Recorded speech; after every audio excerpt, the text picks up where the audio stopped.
Out of the ashes, you will rise. If you feel sad, lost, depressed, finances are in the gutter, social life, you're lonely, out of the ashes, you will rise.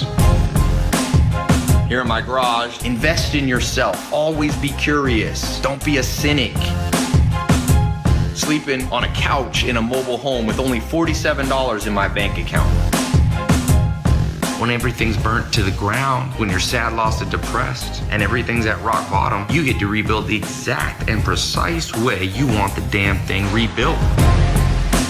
Health, wealth, love, happiness, each of these 4 goals.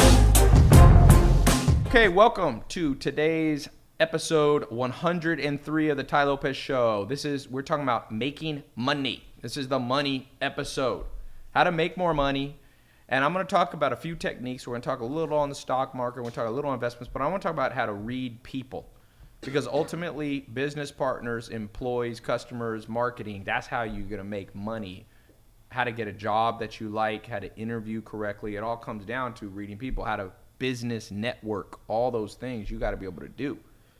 And so one of the things they should have taught us in school is how to make more money. Because honestly, who here is extremely excited about the amount of money they have in their bank account today? I got a few people from my office here helping and watching.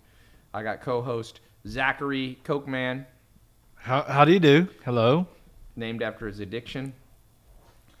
And Zach is an addiction? No, the Coke Man. Oh. Talking about soda, man. Oh, I thought you meant cocaine. I was like, I didn't think we were going to talk about that in public, but I guess I just let it out. Any man who wears sunglasses in a dark room, like a movie like last night. Prescription sunglasses. That's even worse. So that I can see who I'm talking with. I know who's speaking to me. And yeah, is there anything? I got a little food coming here because been going for 2 hours. This is in that case, I'm going to get my water back. Ooh. So when Zach talks, I might eat a little bit. Okay. We don't have any like little snack things because that's a full-on meal. I might sound bizarre to eat. Okay, let us begin. Somebody said, never trust a French man who doesn't drink wine. I don't know if that's a good way to make more money. But who here, let's just do an honest poll. We're live here. We've been live for the last 2 hours. We're on the 3rd hour. We're probably going to have at least 100 to 400,000 people watch this live.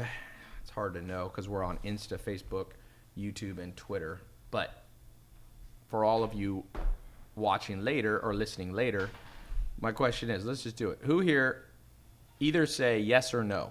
Yes, you got plenty of money, is exactly the amount, basically, realistically, you've wanted in your bank account. No is, heck no, I had way better expectations for where I'd be. Someone said no. So far, I haven't seen a yes. Man.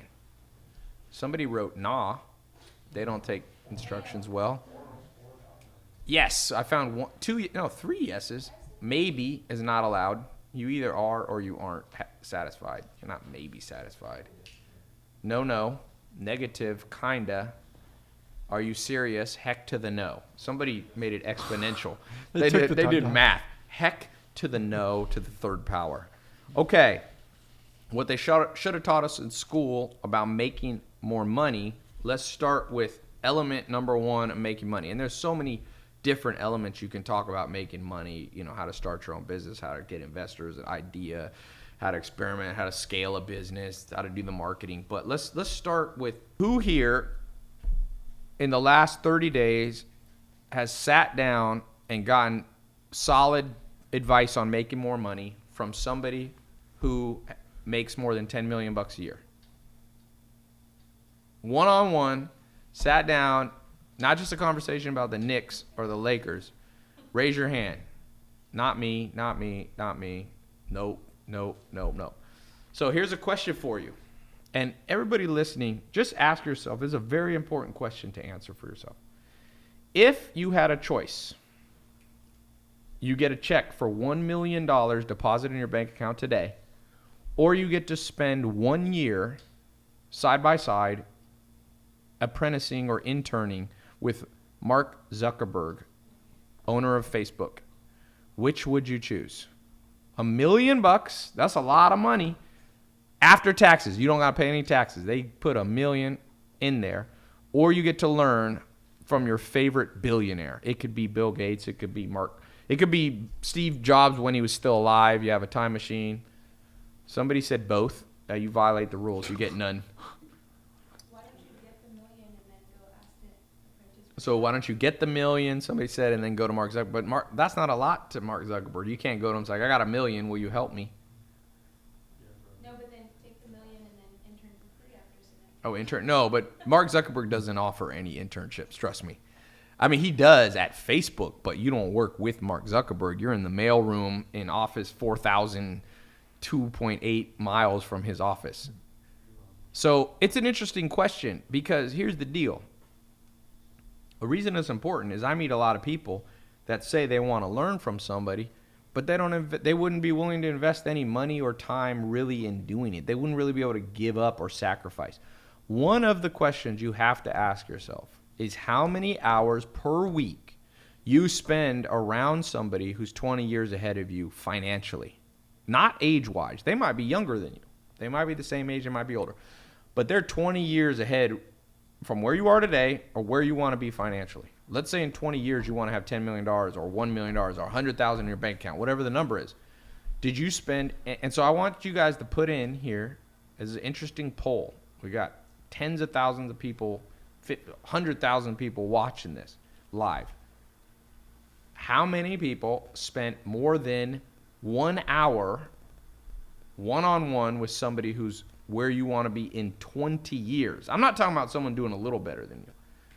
Somebody said, with my dad. Is your dad where you want to be 20 years from now financially? Is he already there? Somebody said they spent 72 hours. Somebody said, Elon Musk. Have you spent time with Elon Musk this week? Banu Gatsby said, I have no friends. I probably shouldn't laugh because maybe he's serious, but I thought you might be joking. Should I laugh, Zach? I was actually reading. Zach is reading. I stopped listening to you about 45 minutes ago. Zach's sick of this. He's heard it all before. My dad is a longshoreman, 160 grand a year. So is that your goal? 20 years from now, you're making 160 grand a year. If so, and in the way you want to make it. So do you want to be a longshoreman? Then it sounds like the right person. If you want to be something else, no. Somebody said they spent time on watching videos of people. That's better than nothing. But you can see from this thought process, one of the reasons everybody you meet is broke. Because you broke and you hang out with broke people, it's kind of like in 2012, I had made this goal. I wanted to get a six-pack, like really lean. And I was trying all these techniques, and it wasn't working.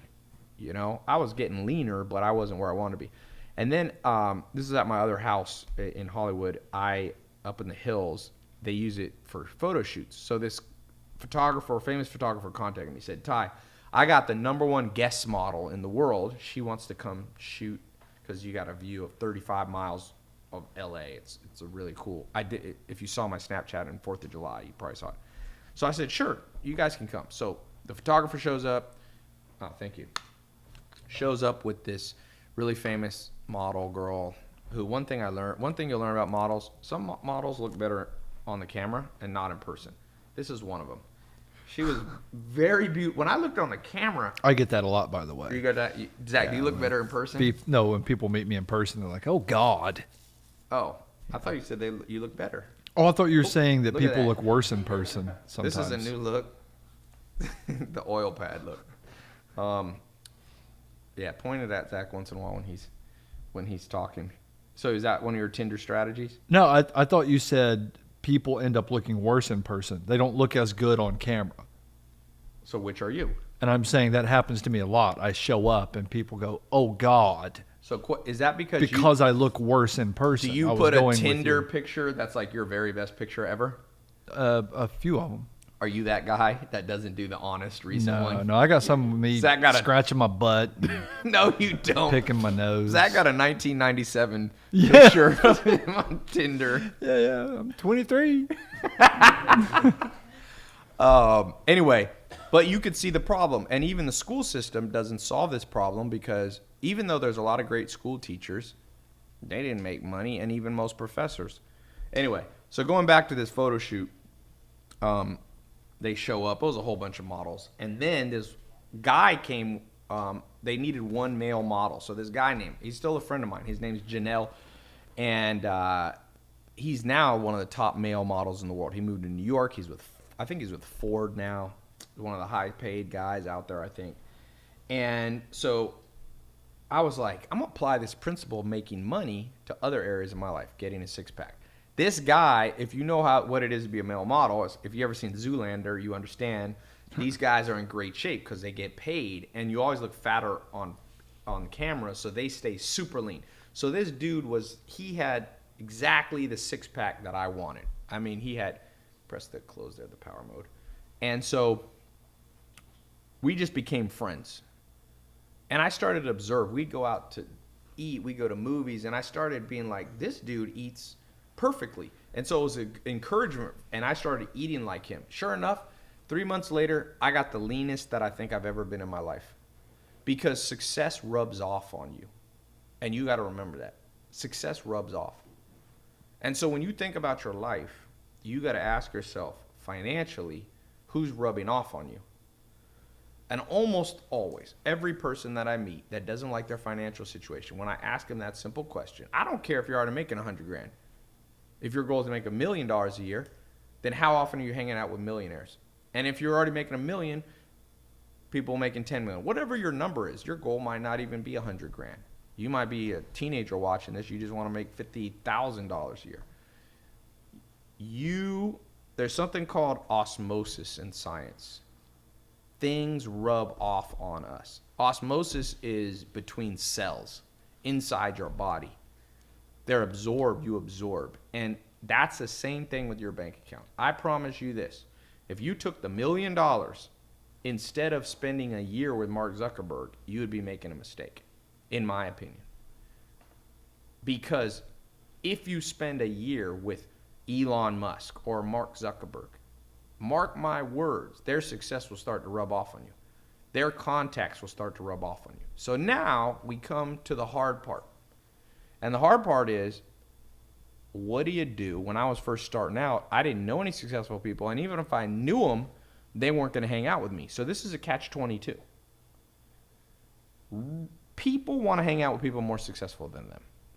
So that means Elon Musk wants to hang out with people that he considers his role models. He wants to hang out with whoever, I don't know, Jeff Bezos or something like that, or whoever he looks up to. I don't know his role models. But yet his role model, it's kind of like, they call this ladder theory in dating. You guys ever heard of ladder theory in dating? It's one of the most interesting theories. There's some websites where this guy came up with this theory, but I'll tell you what his theory is. Here's the problem with all dating. Here's the problem with Tinder. All the girls, well, let me first ask you this. Have you ever been in love with somebody who kind of likes you but doesn't like you as much as you like them? Who here has ever gone on a date where you see the person, you interact with them, you're like, that's what I've been looking for. And then the next day you're all excited and you're texting them and you realize they had an okay date, but they're not that into you. Anybody? Okay. Let me tell you why. On the ladder, they're one step ahead of you. And guess what? Everybody wants one step ahead of them. So who here has ever had someone attracted to them, but you're not really into them? Oh, God. This is Zach's experience. Jeez. If I had a nickel for everyone, Is that your every time. Zach's experience. So here's what All the happens. time. Here's what's happening in the dating world, and it directly applies to the business world and making money. All the girls who are 7s have guys who are 6s in love with them. But all the 7 girls are in love with the 8 guys. 1 to 10 of whatever you consider attractive, personality, looks, body, all that stuff. That's the whole dating world. If you've been on Tinder, guys, trust me, you are swiping yes to girls who are one notch above you. They ain't swiping back because they're swiping yes to the guys who are one notch above them. Everybody wants what they can't quite get. And so dating because especially in the modern world, becomes this whole thing where it's hard to find people who are a 7 who will be happy with a 7. And I promise you this, in the dating world, you better know what number you are. And some people say, no, Ty, love's romantic and love's not number. Oh, bullshit. Talk to a scientist. The brain is an algorithm. It does complex computations. Did you know that you can tell how beautiful somebody is, male or female, from 50 yards with their back turned to you? That's what scientists have found. Where you can only see like 1/16 of their face. Let's be honest. Once in a while, you can't see them at all, and you get one of those surprise situations. It's like Ronnie Shirley whenever we pulled into the gas station and they're at the gas pump, bending over, pumping gas into the little to-go tank or whatnot. Beautiful, long, flowing hair, and Ronnie Shirley whistled out the window, stood up. The dude had a beard and everything. This is one of our friends growing up. He actually has a TV show now, Lizard Lick Towing, Ronnie Shirley. So, but for the most part, we can tell beauty. The brain's extremely good at calculating. You don't have to even see a whole face. So some people will tell you, no, there's no numbers to. No, there's levels to this. You know that? You ever heard that in songs? There's levels to this. There's levels to attractiveness. There's guys a lot more attractive than me, and there's dudes less attractive. And the quicker I come to grips with that, the better my life is. And you don't go off in some fantasy world. Same thing with money. But here's a little trickier. With money, it's even more exclusive of a society. Because when you're when you're dating, once in a while, you're a 7, and you can get an 8 to go out on a date with you. Because she might like something quirky about you. She might like the fact that Zach's wearing sunglasses in the movie theater with her. She might like his red beard. She always had a Viking fetish or something like that. But when it comes to business, it's much more cut and dry. There's not that often that Elon Musk is like, well, you know what? I want to hang out with an idiot. It doesn't happen that much. He wants to hang out with people who are intriguing. I know. I've had very fascinating one-on-one conversations with Elon Musk. I thought you were going to say, I know, he's hung out with me. No, I was going to say, and he didn't want to hang out with me. No, but there's levels to this. So my question to you, and I guess what I'm talking about in today's podcast, is what do you got to do to convince somebody when you're a 1 financially and they're a 10 to want to spend time with you? Somebody said, Ty, I don't date anymore. Well, that's not a good solution. If you want more money in your bank account, you need money-making techniques to rub off on your brain through mental osmosis. But we talked about ladder theory. The badass people that can teach you, they don't want to hang out with you when you're broke. I know from experience when I was broke, I'd go to conferences and you would see all the successful entrepreneurs would like go off to a dinner by themselves, and it was like the rest of the people at the conference that had just paid to be there. We just kind of off lonely going to Subway by ourselves, all the losers, you know. And but eventually I was able to turn that around. So let's talk about how to read people. The way you read, the way you attract people is to understand how they see the world and then speak to their language. So let me give you an example. If right now you went to China and you never had learned Chinese and you did not have a translator with you and you spent a month in China and you're not a fast learner, how good would your understanding of China be? Even though you might have seen the damn Great Wall of China. Did anyone see that Matt Damon movie, Great Wall of China? The dumbest movie. Maybe the worst movie Matt Damon's ever been in. Anytime That was for his kids' daycare. That's the only reason he Zach did that. doesn't like Matt Damon's politics very much. So if you ever get in a political debate with Matt Damon, just bring up one sentence. Great Wall of China. Yeah. If he ever says, Zach, you Republicans are greedy, go, Great Wall of China. You did that shit for money, son. That's not a piece of art. That's a piece of trash. Anyway, so if you went to China, you saw the Great Wall of China, you saw the little landmarks, you went to Shanghai, you went to Beijing, but you didn't speak the language at all, and no translator, and didn't learn it in a month. How well would you understand China? And the answer is, not at all. You must know the language of the environment you're in. And so what happens is when you meet people, I've developed a system called the PACE system, P-A-S-E, practical, action, social, emotional. when you meet people, whether they be investors you want, mentors you want, people that are above your level financially that you want to learn from and have mentor and teach you, they might have a style of personality that's opposite yours. It's kind of like their personality style is Chinese and you're trying to speak to them in English and they will run from you. Or at the very least, they will not want to spend much time with you. But, and I've seen this over and over, when I go to foreign countries, I learn at least one sentence because people's faces change totally. If you go to Norway or Sweden or England, Zach learns a language in English. England, he learns, what do you say? I study before every time. What do you say when you go to England? You have a little English saying that you say. Or Australia. What is it, g'day mate? Or what is it, the shrimp on the bobby? Or Yeah. Well, yeah, the g'day mate. Let's put another shrimp on the bobby, but or the No. bobby, but that's That actually doesn't work. Zach pisses off the Australians because he thinks But if you go to most countries, learn a language, a sentence of their language. One sentence will open up doors to you. Now, when you go to around financial people, the language is not words, it's styles. I'm going to give you a perfect example. Steve Ballmer, I had lunch with in the dinner with PASE system, practical action, social, emotional. The personality style.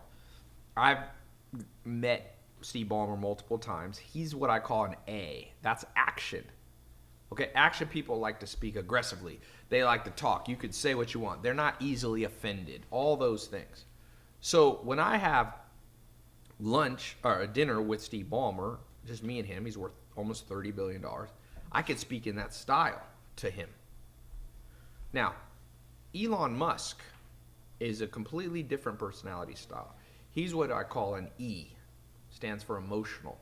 He's much more introverted, and a lot of the things you learn in business books or networking books don't apply. For example, who's heard that when you meet somebody, you should shake their hand, give them a firm grip, and look them straight in the eye?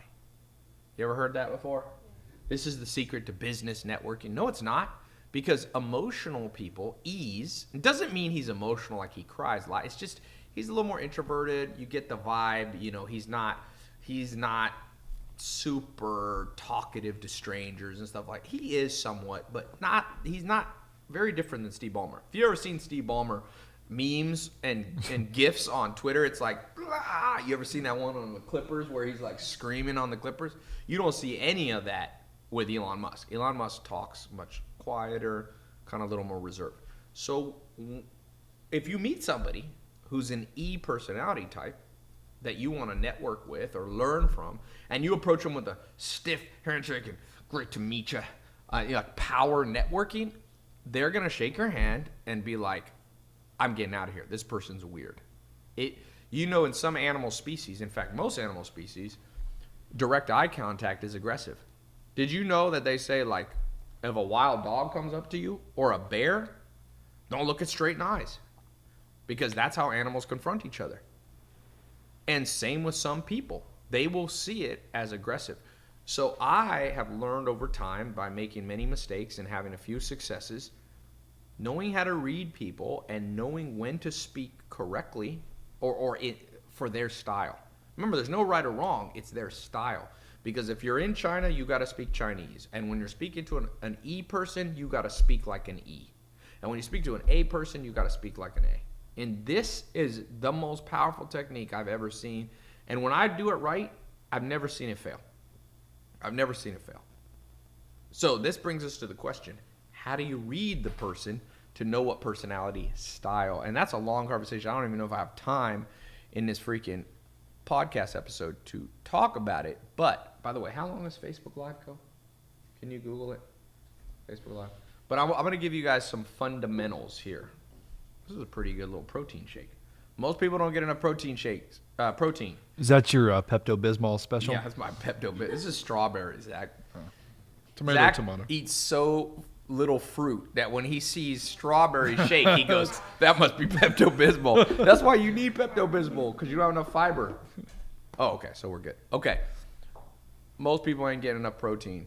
You should get, it depends. There's huge arguments. Some vegan was trying to say, or somebody was saying in a vegan book, they said you only need 7% of your diet to be protein. Other people say you need 40% if you want to lean up, but I don't know. I don't know if I want to go down that route of arguing about that.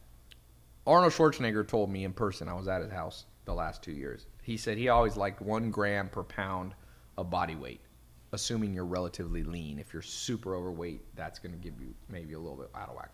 I think the U.S. government says something like 0.3 or something pound. So like if you're 200 pounds, you should have 60 grams, whereas Arnold Schwarzenegger would say you should have 200 grams. Anyway, this shake right here has usually about 18 to 22 grams of protein. But all you guys trying to put on muscle, better, yeah. Snack food isn't that healthy in the modern world because number one thing they cut out, if you look at snack bars, there's no protein in it. They put corn in every fucking thing. And corn is not that healthy, especially processed corn syrup and all that. So I'm making my own shake that I'm going to have for sale soon. Been working on it for like a year. I've been so busy that I haven't launched it. Okay. So how do you read people to know how to adjust to their personality? So I'm going to give you some simple, for those of you in my more advanced business stuff, I have hours and hours of this training because this is badass training. It's kind of like you want to be good at basketball, you got to do hours and hours of training. But I will give you guys an intro to it if you never heard it before. The P personality type, practical, just always think slow. There's some people just slow. They speak slow. They think before they speak. They're not, you can't rush them. Sometimes I meet people trying to pitch investors. You don't have the battery working there. So I meet people and they're like, Ty, I'm talking to this investor, or I'm doing a sales call and the person, they just won't listen to me. I'm like, they're probably a P. You got to be able to adapt very quickly. That's who survives in the modern world. And when it comes to making money, I meet people that find one system that they think will work and they can never change. You know why Kodak was put out of business by Instagram? Because this 100-year-old multi-billion-dollar brand wasn't smart enough to fucking buy Instagram. It was only $1 billion. They have $1 billion. $1 billion for them was like, 1,000 or 2,000 for you. And what happens, this was attributed to Charles Darwin. It probably wasn't Darwin who said it, but what happens in evolution when you don't adapt? What do you become? Extinct. And see, no matter, I don't care any government program, I don't care if your mom loves you and she pats you on your head anytime you make a mistake, you will go extinct financially if you're not willing to change with the times. It happened to True Religion, went bankrupt this week. True Religion, $1 billion brand, gone. Another company went bankrupt, American Apparel. American Apparel is no longer owned by an American company. It got bought for $60 million by a Canadian company. Bankrupt. Then sold to a non-American company. Why? They weren't adaptable to change. They had issues with the CEO. They in fact, American Apparel did the opposite. Everything was going great. When everything's going great, then don't change. They were killing it. They grew from $600 million in revenue, $900 million. Everybody knows American Apparel. Every person, especially women, it was a big brand for women who do most of the shopping. So you want to be big with women. If you got a choice between being big with women and big with men, 60 million they sold for at one point. And this is a sad story. I say this with no happiness. The founder was at one point worth $600 million. At the end, he said he was sleeping on a couch on a friend's house in Los Angeles. He lives right here. Because that company over-adapted. So there's a time when you want to adapt and time when you not want to adapt. Going back to reading people, sometimes, let's say your natural style is practical and their style is practical, P, then you don't have to adapt. You can just be yourself. So that's the time where you be yourself. American Apparel was an example of a brand that had brilliant marketing. I don't know if you've ever seen American Apparel billboards, but they had these ultra sexy ones. I know because a guy I know was the head of marketing. And then he quit and that company disappeared. They should have gone, he lives in Texas. They should have gone to him and said, we'll pay you $10 million a year to not quit. but they were cocky. When everything's going well, don't change the team. It's like the Golden State Warriors this year. They just won the NBA Finals. They're trying to keep everybody. They're keeping Durant. They're keeping Thompson. They just signed Iguodala. If anything, they're adding more weapons. They're not getting rid of any of them. Some of these teams are stupid out there. Some of these owners and stuff. When you got a formula that wins, don't adapt. But when you're not doing well, adapt very quickly. So for those of you financially not doing well, I can tell you when I wasn't doing well financially, it's because I was stuck in my ways. I was stubborn. And I wouldn't get with the times and change up what I'm doing. And so the second you become adaptable with reading people, all of a sudden people want to start being around you. You know what I'm saying? They want to be around you. Somebody said, Ty, you should invest in my logistics company. Maybe. So what's another example of a company that recently didn't adapt? Vine and Meerkat. Meerkat was a live streaming app like what I'm doing right now. They didn't change with the times. What did they not do? Well, Meerkat, I don't know the exact story, but so I'm going to guess, and I could be wrong. So Meerkat was an app like Periscope. It was an app like Facebook Live. It was they should have probably sold to, and then maybe they tried. I would have tried to sell to Facebook because the second Facebook's getting ready to do it, once they do it, people are going to stop using Meerkat. And that's what happened. Vine didn't adapt. I mean, basically, people didn't want to use. Vine was only, 6 seconds? I never used Vine much. Okay, that's too short. Sorry to break it to you. You ever try to do a Vine? Shit, it's like a cinema. You have to be a masterpiece and cut it 4 trillion times. Facebook started out with 15-second ones, and then Facebook adapted. Facebook, I'm going to tell you this. Mark Zuckerberg is one smart dude. I would not mess with Mark Zuckerberg. Mark Zuckerberg is like getting in a street fight with Conor McGregor or, Rome. It isn't going to end well. Even if you win by the hair of your chinny chin chin, you're going to have broken nose. All your teeth are going to be gone. There's no winning. And so Instagram sold to Mark Zuckerberg and then was allowed, the founder, Kevin Systrom, is still there at Instagram now, developing the product. And Mark Zuckerberg has a lot of trust in him. And Mark Zuckerberg can fund any idea. It's a good guy to have on your side. Mark Zuckerberg's now one of the wealthiest people in the world. Amazon's putting jokers out. They just bought, who knows what they just bought? They bought Whole Foods for, I think, what was it, 14 billion or something like that. And Amazon, Google what Jeff Bezos' net worth is. 80 billion. This dude is younger than Bill Gates and Warren Buffett and almost caught up to them. Jeff Bezos is a machine of adaptability. I mean, this guy is even worse to compete with than Mark Zuckerberg. I would say the two people I wouldn't want to compete with right now, first is Jeff Bezos from Amazon, and second is because not only are they very smart, but they got money. They're like a bully who not only is aggressive, but is 350 pounds of lean muscle and bench press 600 pounds and is a pro boxer, kickboxer, MMA fighter. You're in big trouble. Now, let's go back to our original thing. We're talking about how this applies to you personally. Well, it applies to you personally because you need to get around people. Maybe not Jeff Bezos. He's going to be hard to reach. Maybe not Mark Zuckerberg, but you need some mentors in your life, and you got to be putting in the time to find them. Mark Zuckerberg, who knows one of the defining moments for Mark Zuckerberg? What happened? Because Facebook, if you know the story, started really, I think, around 2004. Didn't they crash it at Harvard when he was making it at Harvard? Yeah, so they were at Harvard. That was a defining moment. He basically launched it to get girls. They thought, that's one of the theories. I think Mark Zuckerberg denies that, but he's married. He probably got to deny that. Come on, tell his wife he built his business.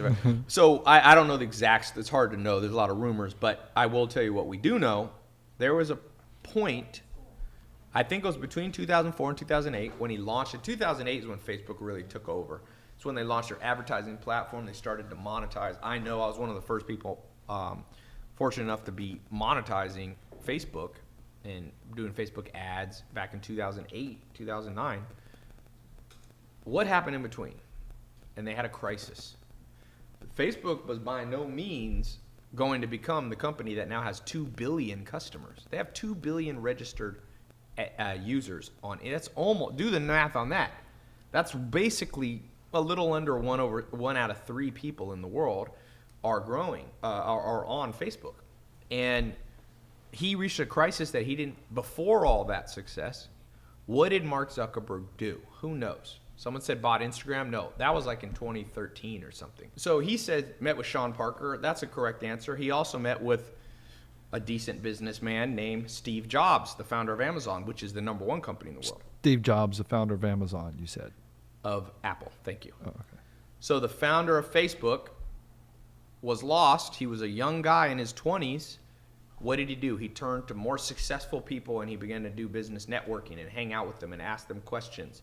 And they helped him, Steve Jobs, Sean Parker, gave him advice that helped him help Facebook grow through growing pains. And I don't know where you are in life, but you might be experiencing financial growing pains.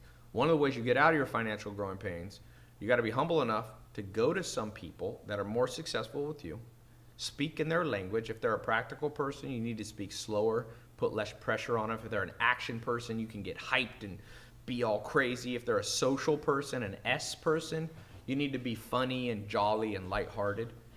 It looks like Facebook. What happened to Facebook Live? Is it streaming for you guys okay? It's frozen on the screen here. It's frozen? Oh, there. It's good now. Is it better now? And then if they're an emotional person, don't be so aggressive with them. Let them come. Be relaxed. Be introverted. And that's very, very important for each of you. You learn this pace system. Somebody said the floor is lava. Zach, the floor is lava. I'm not falling for that again. Well, you can just lift your feet up. Oh. Zach didn't want to even do that. Zach, is your mom here? Hello. We've been telling Zach stories. Zach's mom is here. What? Here to make sure I stop doing what I was doing on the first 2 podcasts. Zach stopped swearing. I'm going to get yelled at tonight. Zach's mom's visiting. Here's my. She comes to visit, and I This still is get... Zach's effect on his mom. His mom's most common phrase is, Zach, you're representing the family. Does Zach always represent the family correctly? No. Oh, Zach, you need a family mentor, man. Okay. Somebody said that is so funny. Let's take some questions. That's why I want to talk about the pace. Let's take some questions. We'll start with the room. If anybody has questions on reading people or just in general, making more money, get money in your bank account. Money's not everything, but you will never be financial. You will never have freedom if you're completely broke. Money's not everything, but you will never have real freedom if you're completely broke. It just doesn't work that way. If you look at the causes of slavery and poverty and things like this, part of it removes freedom from people, which creates a self-perpetuating cycle. We're wrapping up, and I'm taking questions from the live audience here, and I'm taking questions from you. This is the making money session. Any questions? I've talked about how to use business networking to make more money, get more money in your bank account. No freedom when you have no money. Trust me, I have gone through different phases financially. I have been in the phase of making $10 a month. And then I've been in the phase of making $10,000 a month, and then $100,000, and then $1 million a month and beyond. So I empathize with you if you're struggling right now, but I also got to give you the tough love that somebody gave me, because I could just empathize and just say, you know what, the world's unfair, and it is unfair. And I could tell you that the government makes a lot of mistakes, and the government does make a lot of mistakes. And I could just tell you that the system is rigged, that the rich get richer, and that is true. The rich do get richer. And I could say that there's some Illuminati people. I don't actually believe in that, although 60% of people on my Twitter poll think I'm in the Illuminati. But I have to ask people, do you think I'd do a Twitter poll if I was actually in the Illuminati? You think a mafia guy's gonna do a Twitter poll? I'm in the Sopranos. Do you think Should I feed him to the rats or give him the cement boots? give them to the pigs? So yes to all of those things except the Illuminati. I don't believe in the Illuminati. There's no Illuminati anymore because there's iPhones, and so people would just record it. Trust me. So probably there was an Illuminati about 50 years ago. The Facebook phone needs to inch a little bit more. Oh, is it? No, the other way. There you go. So all those things are true, and all the excuses about why we're broke are true. But my question is, so what? What are you going to do? You think the government's going to change over? You think politicians are going to suddenly become people who care about you? They haven't really cared about us ever. Maybe George Washington or something, Abraham Lincoln. And I'm not saying all presidents are bad people, but what I'm saying is, in general, people care about themselves. The sooner you learn that, the happier you'll be. I promise you, Obama or Donald Trump, if you couldn't pay the rent, ain't writing you a check. They're just not. Maybe they'll make a government program that kind of helps a small amount of people, but I found the best thing to do when I don't like something in my life is try to work on it myself, because I'll pay the most attention to it.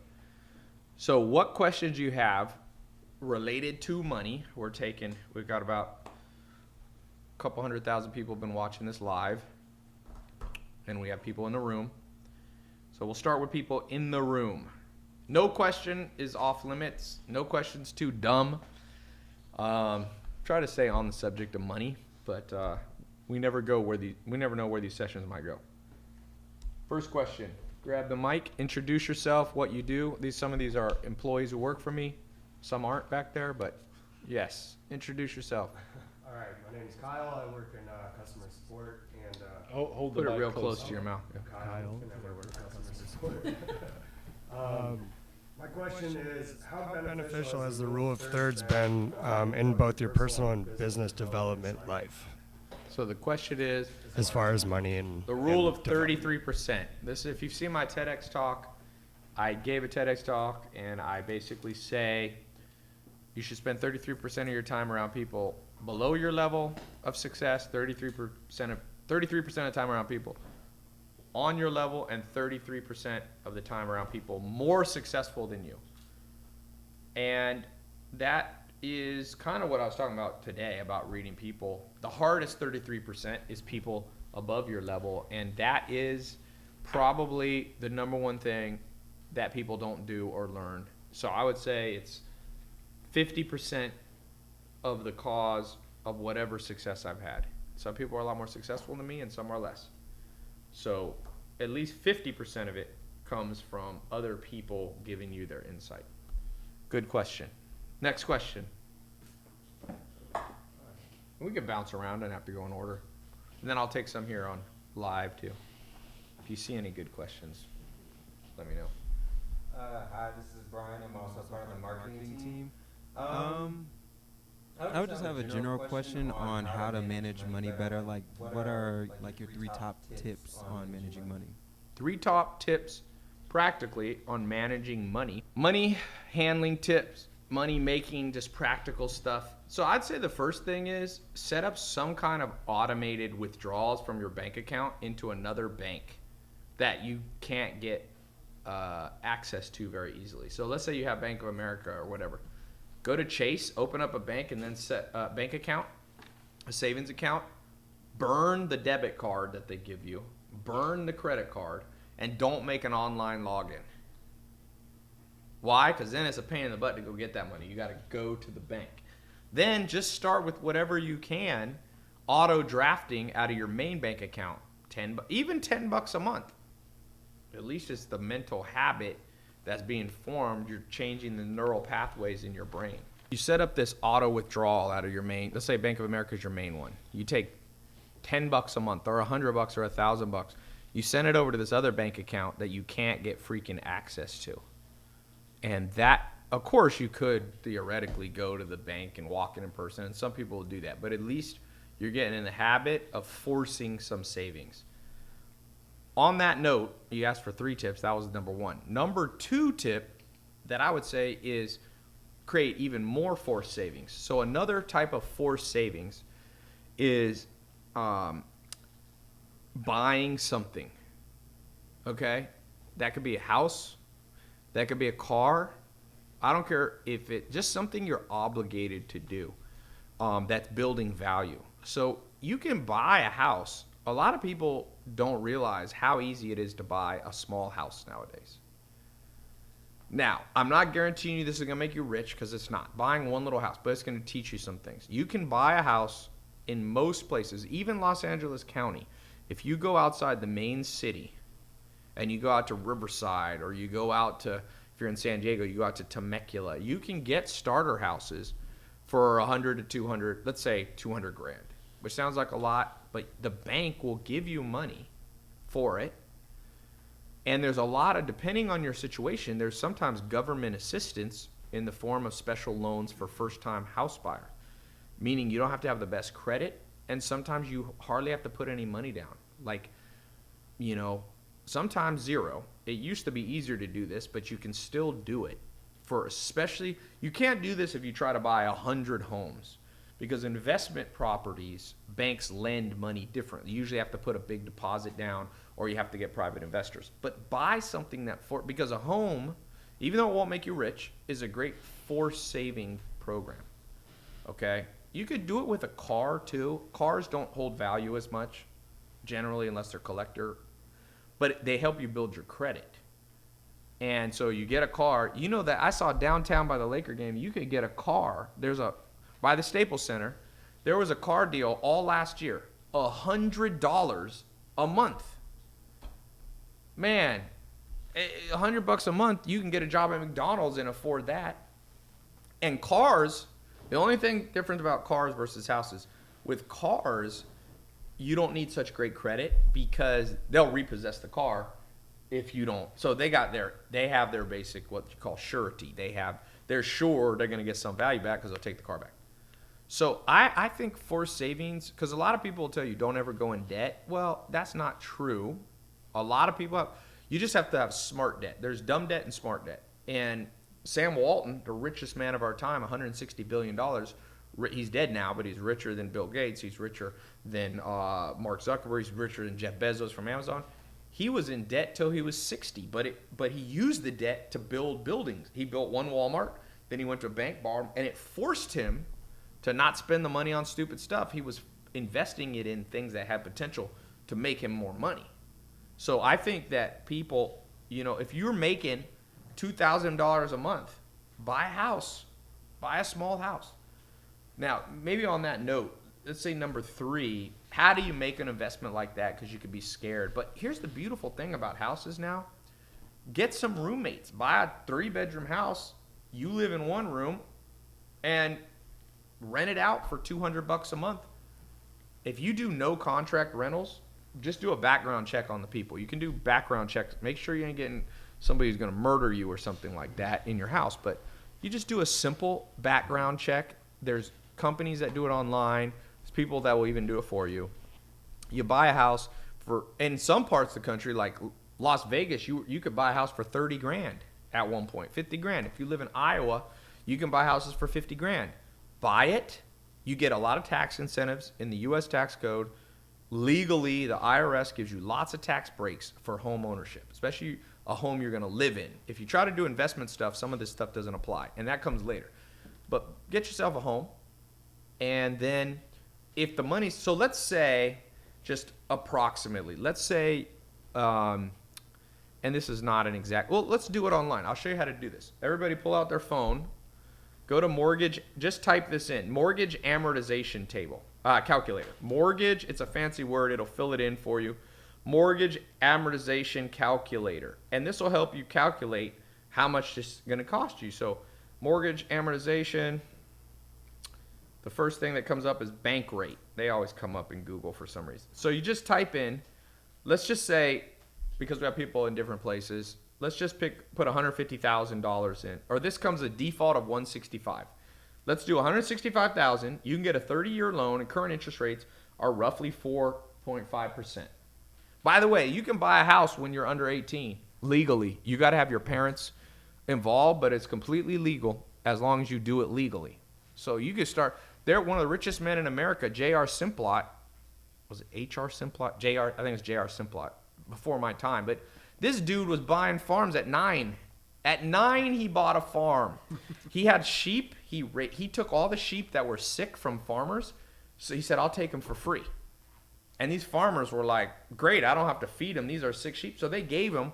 He ended up collecting whatever, 10, 20, 100 sheep this guy has, which is awesome, right? Then he nursed them back to health one by one because he was 9, didn't have anything to do in the summer. Took all of them, sold it, made enough money. He bought his first piece of land. He said he had 2 employees in their 30s when he was 9. He said it was hard to get them to listen to him. I think And about get that me a peanut butter sandwich. Yeah, he was under 12. He might not have been 9, but he was under 12. I remember that going. And by the way, this guy died one of the richest men in history. In fact, he used to love to buy farms and land. Buying land is great. You buy land, you do it right. Land's always valuable, especially if it's good land, not swamp land or something. So this guy, he used to fly in his airplane later, fly over farms and land all across America, and he'd go, ooh, that one looks pretty from up here. So they landed in one field.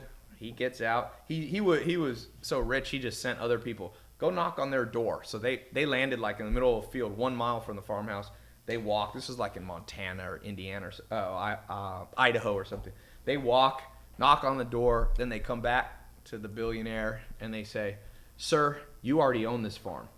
This dude owned so much land, he could fly for a long time and not find stuff he didn't. I think he died with 1 million acres he owned. 1 million. So a lot. Or some crazy and that's America. Like you could buy $1 million worth of Australian desert land for probably $50, but it's desert, right? Not really 50, but he bought good land. And he started under 18. That's another problem in the system. I didn't start till I was out of high school. I should have started when I was young. Young people are smart. I'm no smarter now than I was at 14. And scientists have found that your IQ peaks at 14. People argue with me. I'm like, you are an idiot if you argue with me. Why? The IQ test that's most commonly used is called the Stanford-Binet test. It was developed by a guy named, I think, Alfred Binet, B-I-N-E-T. He invented the IQ test, and he said in his findings, your IQ peaks at 14.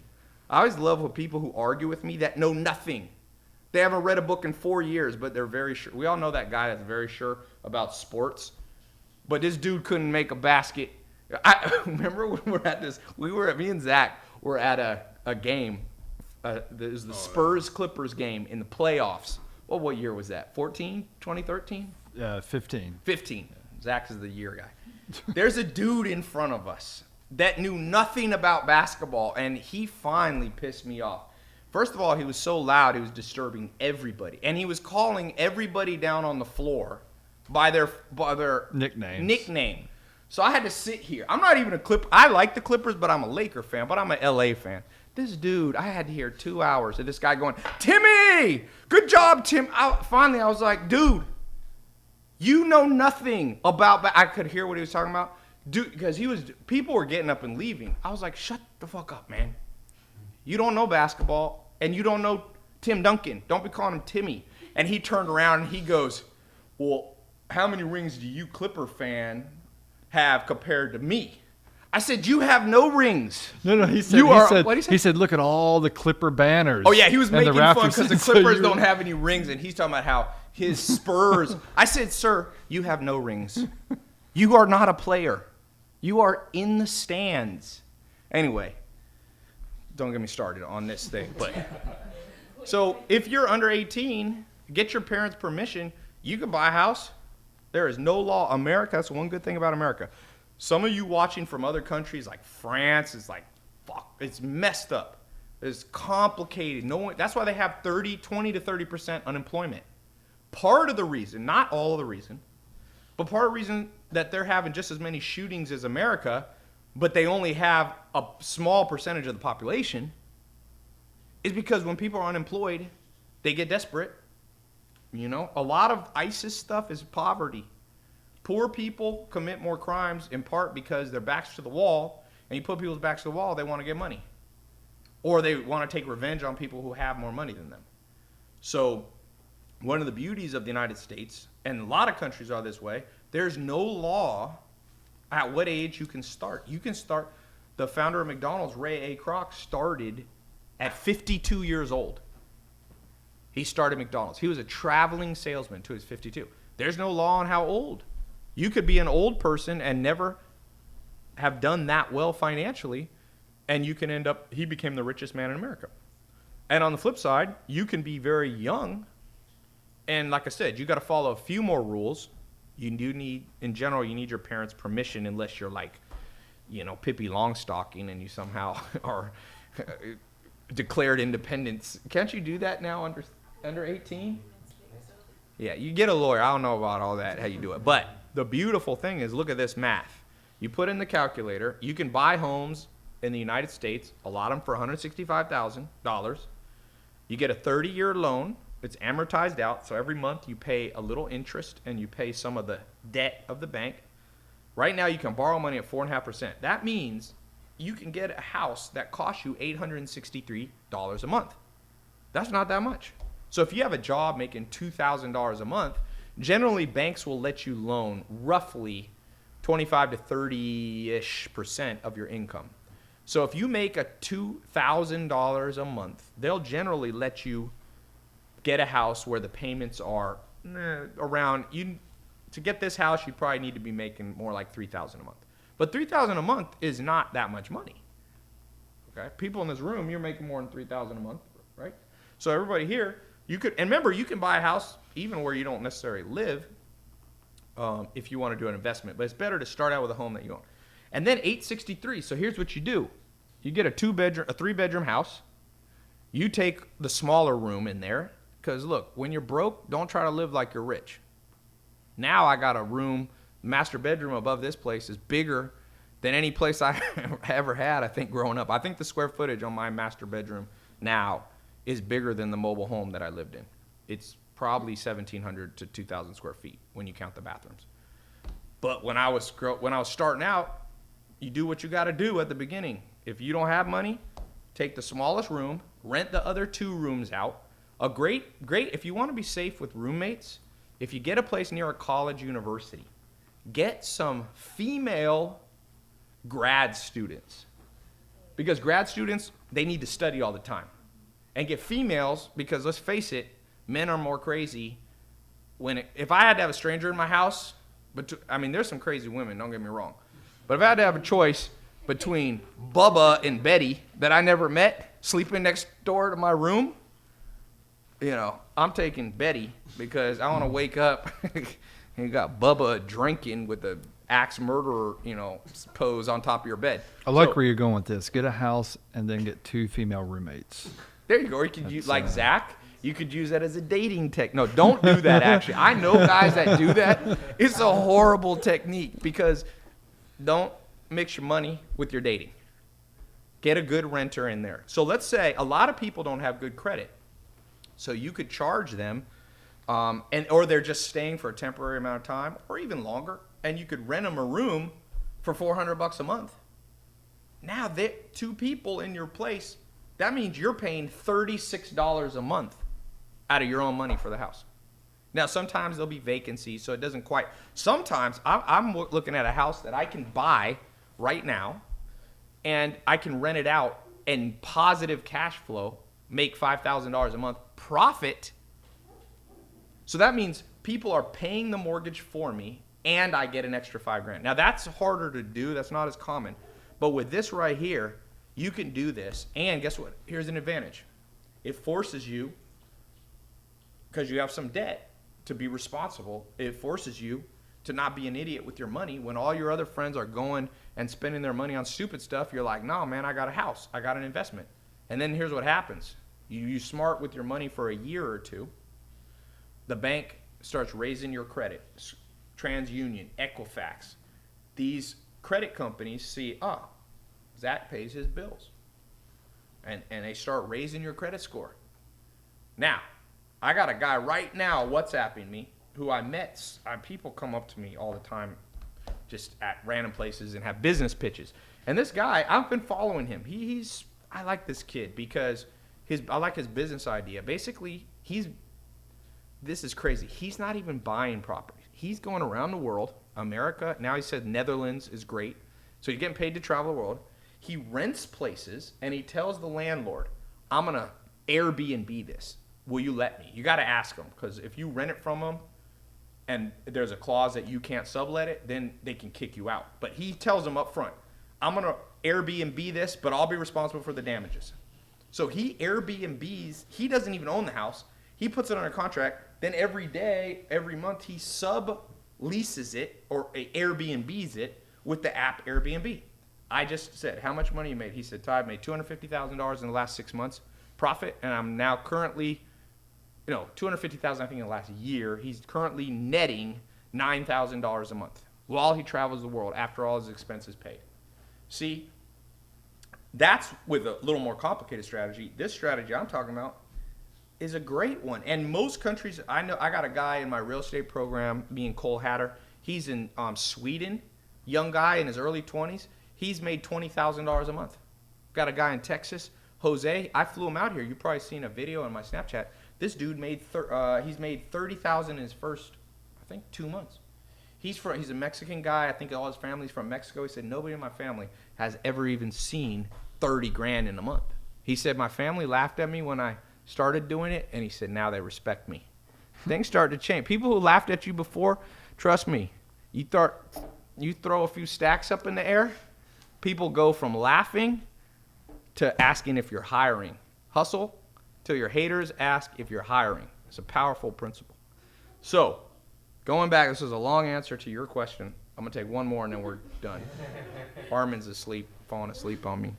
But this is good content. I record it one time. Then I'm way better at night, unfortunately, for speaking. But this is helpful, right? This is a practical strategy. Even we have 2 people under 18. Andy's here, and his 2 kids are here. You guys could do this.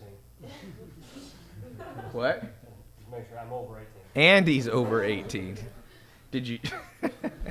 Andy wanted all the single women to know that he's available. So we'll take one last question, and let me take this question from the live cameras. Someone said, happily watching from the Philippines. Someone said, Ty, take me as your apprentice. Bring this a little closer to me so I can. Questions, and then we're going to give away this iPhone 7. I resell high-end clothing such as Supreme, Bape. Making money sporadic. Well, you need probably either to expand the business by getting other people running it for you so you can move on and do another business, or if you got it's only part-time, if one thing stops making you money, it's time to move on. Okay. How do you remain positive when things don't always go great? Is that a good question to answer? I don't think it's related to me. The person clearly doesn't have things going great, and now y'all all go. Well, the youngest person in the room, how old are you? I'm 14. For Andy's here, and his daughter's 14, and she shook her head yes to that. So this is related to making money, and I'll tell you why. They have found that things like depression, anxiety, fear are negatively correlated with financial success. Okay? That means who here has ever been depressed, honestly, even temporarily? Raise your hand. Okay, if you've ever been depressed, it's hard to do anything. Like you could hear a good idea, like we're talking about how to invest maybe in your first home, things like that. If you are mentally out of it, you can't do anything. And one of the big realizations, scoot it back a teeny bit for that I've realized from doing a lot of social media, you know that you can just see, Sam. You don't have to ask. There you go. So that's not good. No. There we go. There, that's fine. That's good. One of the big revelations I've had over the last 2 years when I've really done social media, I think I've reached over 200 million people just on Facebook, actually. But in terms of people seeing videos, commenting, interacting, things like that. What I've found is that depression, fear, and anxiety is a way bigger issue than I realized. Because I tend to be kind of like high energy person. So I've been depressed and anxious before, but some people have it bad. So I'm not an expert on this, but I have had enough experience to give maybe a few thoughts on this. And this is if you want to make more money, you got to have energy. That I know for a fact. Scientists have proven over and over. In fact, a lot of wealthy people have what's called hypomania. Now, it sounds worse than it is. Hypomania is not an actual negative disease. It's not hyperactivity, but it's similar. Hypomania is the ability to like lock in and do stuff for a long time, years, weeks. When most people give up, you're still like, ah. And so my cousin Maya says I have hypomania. And when I first heard it, I was like, oh no. And then I read about it and I was like, oh, it's not that bad to have. So the opposite of hypomania would be like depression. Not exactly the opposite. They're a little bit different, but they're similar. One of the classic symptoms of depression, if you read about it, any textbook, I buy a lot of textbooks, medical ones, anything. I'm curious. One of the number one symptoms a doctor uses to diagnose depression is, have you lost energy? Have you lost your will to do stuff? Have you lost your motivation and ambition? So whether you're, like I said, I'm not an expert on depression, but I know that you need the opposite to really make money. Because to make money, to go out and buy a house, your first one, you got to have a little energy because no one's going to do it for you. So you got to have the will one day to get out of bed and go, well, this sounds crazy and none of my friends have done this, but I'm going to be the first one and I'm going to go do it. Well, okay. Or I'm going to start my first business, right? If you're completely depressed, you're not going to do that very well. So sometimes depression is medical, meaning no amount of books, nothing I could say will fix it. Sometimes you need a doctor. And they got all kinds of complicated things they do nowadays that I know not of. Zach, you usually saying. But some class of people, some percentage of people, it's fixable. It goes away on its own. That's also in medical textbook. A good bit of depression goes away over time. And here's my advice. If you are depressed, number one, it goes back to what I said before. Don't hang out with depressed friends. You notice in high schools, like goth people or like people who are kind of like depressed, that's kind of like they only hang out with goth and emo people or whatever. I'm like, no. Now you could obviously have some, but if you're in a social circle that's only like you and you're not pushing yourself, you're not going to get the rewards. And so what you got to do is say, all right, I'm kind of a depressive person. I'm going to have a few friends that are kind of like me, and I'm going to have a few friends that are the exact opposite, that are always bubbly. And here's what happens. Depressed people see always bubbly people, and they're like, oh, they're an idiot. They don't understand what I understand. Well, good. You want the people that don't understand your worldview because you don't always want to be around people who have the same worldview as you. I try to surround myself with super Republican people like Zach. Super Trump lovers. Rome, as you guys see, who's around here a lot, he hates Trump. I mean, I actually get scared sometimes for Zach because Rome is big, 315 pounds, and I could see Zach saying his little things. And if Zach wasn't friends with Rome, you might see a man flying through the air. Rome's one of those dudes that could toss Zach. We could do one of those, those midget tossing things. We could have a Zach tossing thing. Is it not right to say midget? Sorry. Small person toss. I don't know what the hell it's called. Mexican midget toss. Person shorter than me toss. Yes. It's a safe way. But I like to be around a variety of people. I have some friends that don't care about money at all. I lived with the Amish for 2 years. The Amish are they're not anti-money, but they are very Christian. So they think they're very much that money is the root of all evil kind of thing. Not exactly, but you don't talk about making money around Amish. They're much more around about family and other important things. And so the average Amish person probably makes 20 grand a year. And as you grow up, you're not necessarily encouraged that no one talks about becoming a millionaire or anything like that. So we got 2 minutes left as we're wrapping up the Instagram. And so when you change your social circle, whether you're depressed, whether you're broke, huge results come. If you don't know anybody that could that would help you change your social circle for whatever reason. You can start with online stuff. I was watching YouTube videos today of Ray Dalio. He's the $20 billion man. I could watch free YouTube videos. I also hire people. I got paid trainers and consultants, whether it's for my body, for my brain, for my business, that I'm also spending money on. So you got to do a combination. With the modern world and technology, you can change yourself. Even you guys watching live or listening later on the podcast, this is you changing your environment. 100 years ago, you couldn't do this. If you lived in a little town in Nebraska or a little town in Sweden, you weren't going to interact with somebody here in Los Angeles. So use the tools that are available to you. So I want to thank you guys. And by the way, my new entrepreneur program is just launching. It's the Entrepreneur Starter Kit. I don't even know if I have the link on my website. I sent out an email. If you're not on my email list, go to tylopez.com. I send stuff first there. Get first act. I'm going to give you 20 business ideas. I had 10. Now I got 20 businesses that you can start, how to start them in under 2 months. In fact, I want you to start them in 2 weeks. For those of you who want to launch a business, I'm going to give you 20 business ideas. Where eventually I'll have 30 in there that you can do full-time or part-time, no matter where your age is, where you live. Watch for that email. Watch for it on my Snapchat too. If you're not watching Snapchat, Snap I post to first. So you want the first chance to win at Ty Lopez. And by the way, I'm giving 7 people $100. I've already given 3 people. Somebody said massage parlors are good startups. I think that's what Zach should do. The Zach Cookman massage parlor.